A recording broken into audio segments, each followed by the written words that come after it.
Welcome to Married to the Boss. When we finished our segment last week, you were touching on the importance of business plan, of writing a business plan for the business, but you also had mentioned the importance of a checklist. Could you please articulate what you meant by a checklist? Well, if you've ever gone to a grocery store before, you make a checklist. And this checklist is going to be no different that you are creating from your business plan. And you build your checklist. In this case, when you go to the grocery store, you don't care if you get milk. Well, you do care if you get milk last because it's cold. But all kidding aside, you're building your checklist by priority.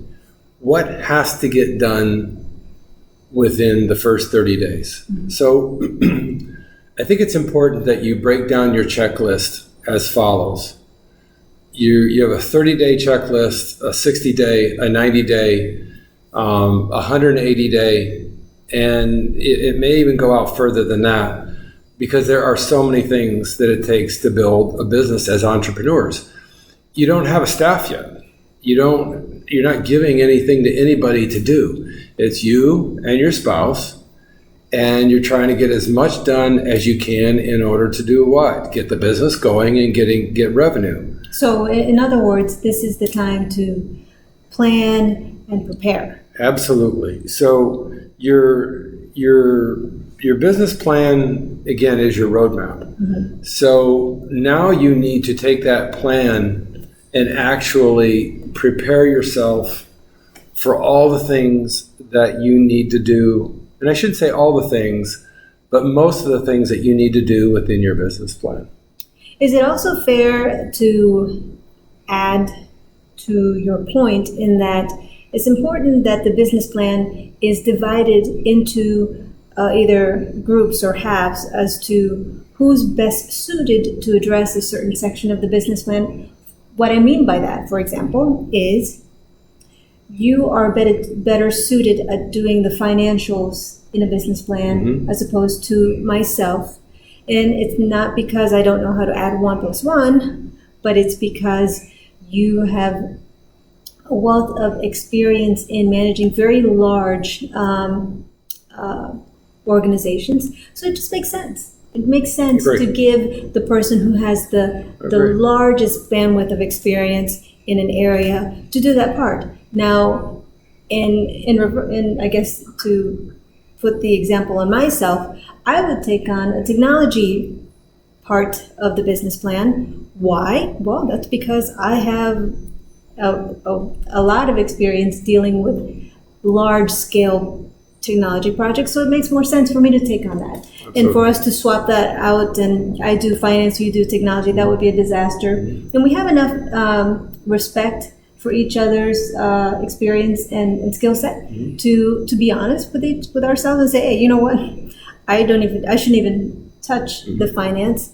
I'll let you handle that, and it's no big deal, and it works out great because you hit on stuff that I normally would have never picked up on because.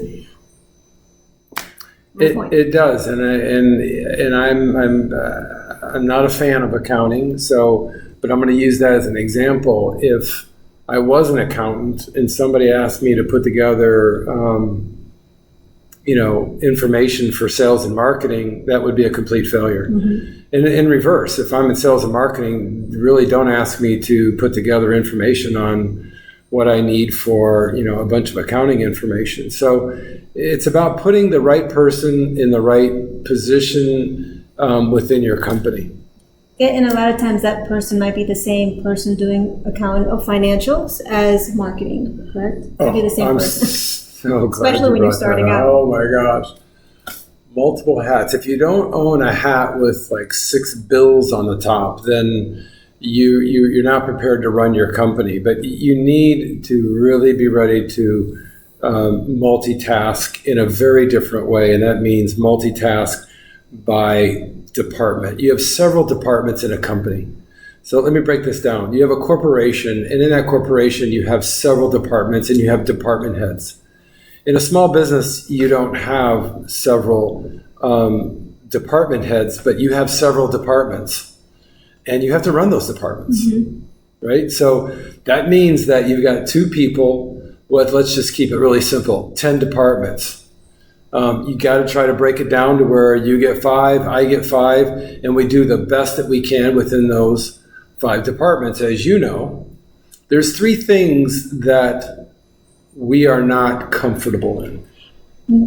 You're right, because we know our weaknesses and we also know what we don't know. Right. Do you want to mention those 3? I know you know at least 2 of them, and I'm big on the 3rd one. So do you want to throw that out, or do you want me just to? I'll start us out with the first 2 because I can't remember the 3rd one. The first 2 is obviously accounting. Yes.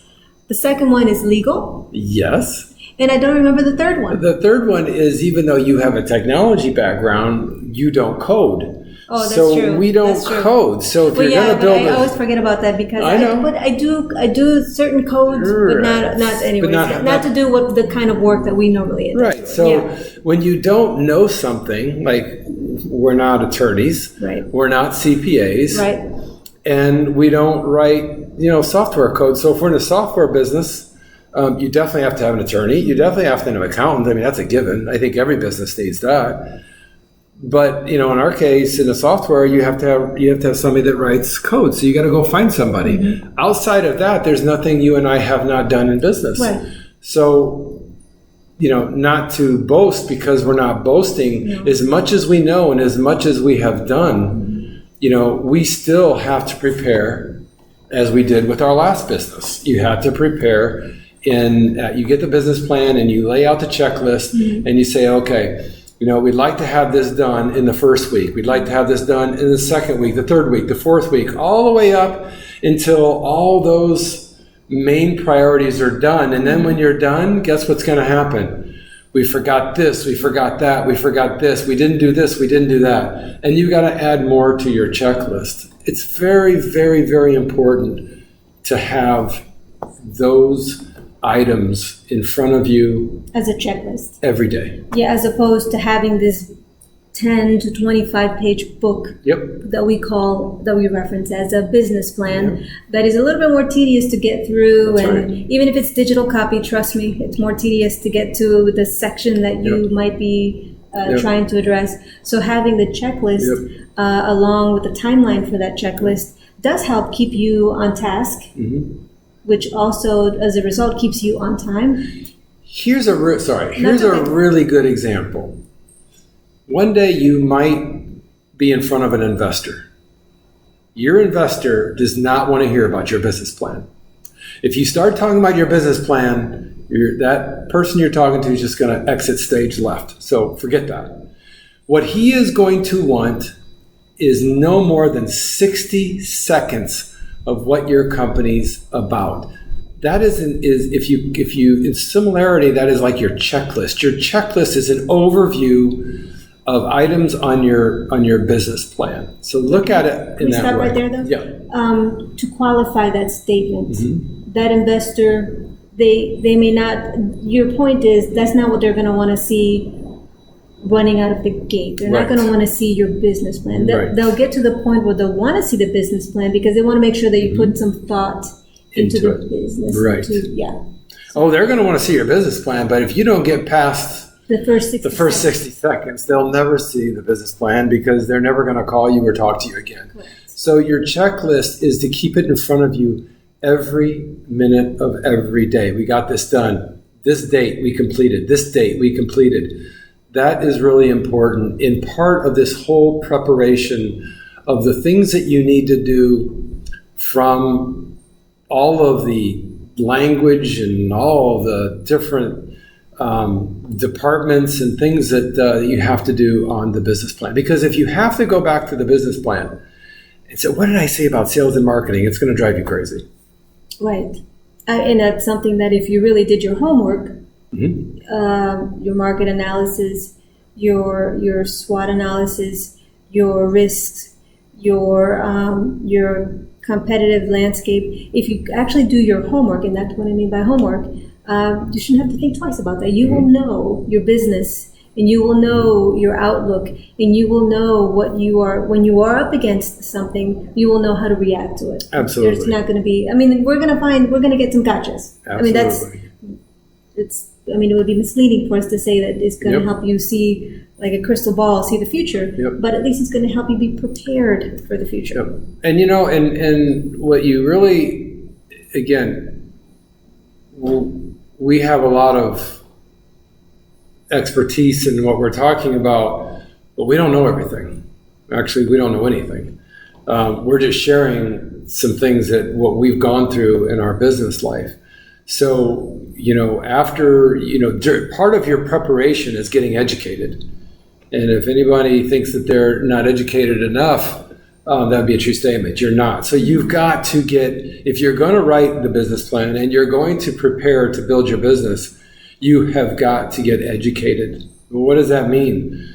That means everything. That means reading. That means researching. That means, and she's the research person, not me. I don't like the research. See, skill set, I don't volunteer for research. Skill set, she loves research. And she will bombard you with research to the point where you just don't want to ever read again. So, but it is so paramount to have that information, but that is part of the preparation, is to educate yourself about your business, what you don't know, what you do know, your competition. I just can't stress enough how important that is, that you have that confidence that when you are ready to execute your company, execute your plan, and really get out there, goes back to that whole intimacy and passion that you've got to have. And the only way to have that is you've got to be really, really educated about your product, your competition, and you're going to get questions thrown at you. And when a question comes back to you, it can't be, you're the owner, by the way. I don't know. I'm not sure. Let me think about that one and get back to you. And that's okay. But as an owner, that doesn't fit really too well when you're asked a question when somebody's looking for your services or your product. Correct. Yeah. So it may not be relevant to a bigger organization or some type of endeavor that requires an investor. So it may not be an investor. It could be just a potential customer, right? Yep. And not just a potential customer, also a potential employee. That's right. That you're trying to attract to work for you. Even if it's a friend or a family member who's willing to work for you for pennies, you still want to give them the confidence that convey the confidence that you have in your business and your plan for your business and the future for your business in order to get them to buy in to your business idea. Yep. So confidence. Absolutely. Confidence comes from knowing what you're doing, and that knowing about what you're doing comes from doing your homework in your business plan. Yeah, and that whole education piece, don't take it the wrong way. That doesn't mean you need to go back to school. I'm not talking about that. I'm talking about that you have got to know your company and your product better than anybody. And when those questions come through, or those emails come through, or you have meetings with your staff, you need to relay that confidence with that information that you're providing. Or, from a staff standpoint, they're not going to follow you or believe you if you're really not knowledgeable about what you're promoting, and if you're not passionate about what you're promoting. Education from my standpoint is that no one could sell this product or this service or talk about this product or service better than I. That to me is as an owner, as that entrepreneur who's trying to build a business and survive in a very, very competitive marketplace. I mean, some of you might be thinking, well, what industry were you in? Were you guys cutting hair, or were you doing massages, or were you, in construction? No, we happen to be in the largest service industry in the world, which is called travel. And when you're in that industry, you are up against giants. You are up against things that you've never thought you could be challenged in your life in regards to building a business. So that this part of education to me is kind of dear to my heart because let's just use an example. If we're in the car rental business, who's our competition? Hertz, Avis, National, Budget, Alamo, Dollar, Thrifty. Those are your competitors that have $50 million a year to $300 million a year in advertising. And you're down here at a level that, well, we didn't mention the company that we work for. Well, we're not going to. And we're not going to, no. But the point is that we had to compete with these giants. And we had to train our staff to compete with those people. And that's where the education piece comes in. And whether you're the president or the owner, and you have staff that are working for you, you have to put in a lot of time with that staff. And as you know, and this is dear to your heart, is that in the companies that we've owned, our staff was priority. Clients were second. Our staff was everything to us because without the staff and without them promoting our company in a professional and a caring way,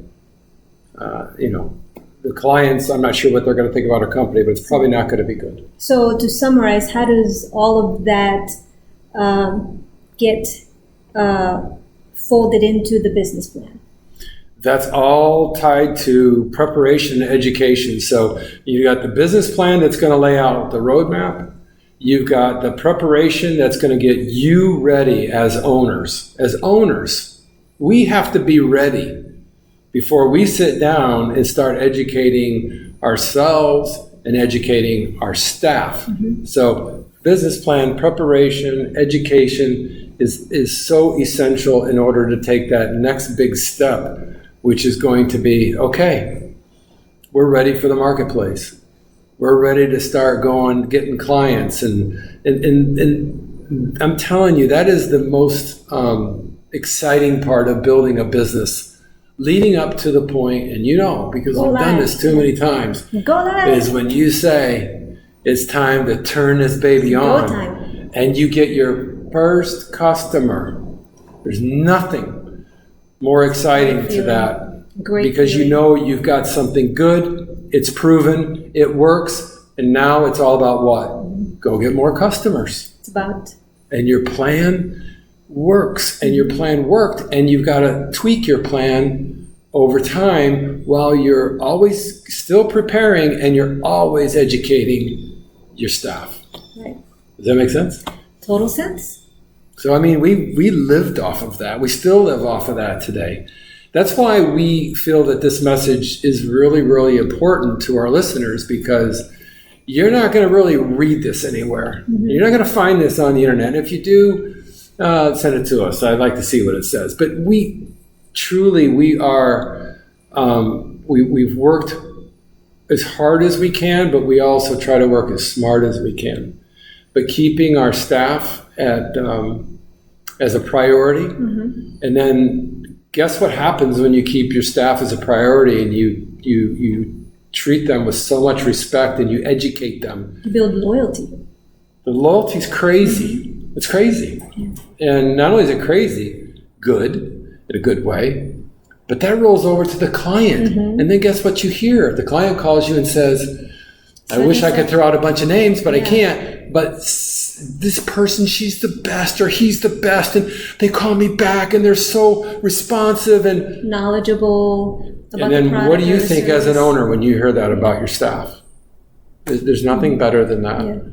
So, you can I'll let you kind of close. I just wanted to close by adding that everything that you said is great, but the one thing that I wanted to leave everybody with is that it's also a great idea to, minus the financial component of it, it's a great idea to share. If you trust me, it's not a big, I don't think, I'm good with it, but to share the business plan with your staff. It's a great idea to do that, only because it helps everybody stay on the same page. Some people are kind of funny about that. They don't want to share the business plan. I don't see a problem with that, but that's just my personal take. But it's worked out successfully for us in the past. It has. Minus the financials, though. It has. But the one thing that she just left out, that it was her demeanor, if you will, that said everybody signs an NDA. Oh. So all the staff. Yeah, well, our business model requires it. All the staff. We didn't want anybody sharing ideas or thoughts, so all the staff had to sign NDAs before we were going to share a business plan. Yeah, that goes back to the legal aspect that we touched on in the last episode. Yep. We talked about legal. That's a subcomponent of legal, and someday we'll talk about legal in a more expanded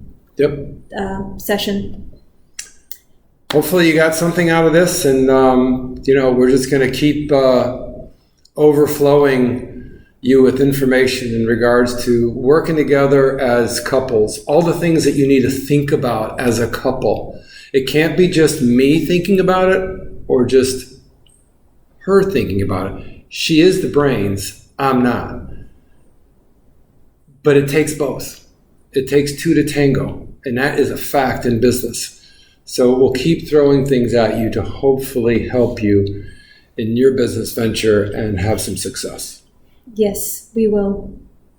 Thank you. Have a good day. Thank you. That's this week's episode of Married to the Boss podcast.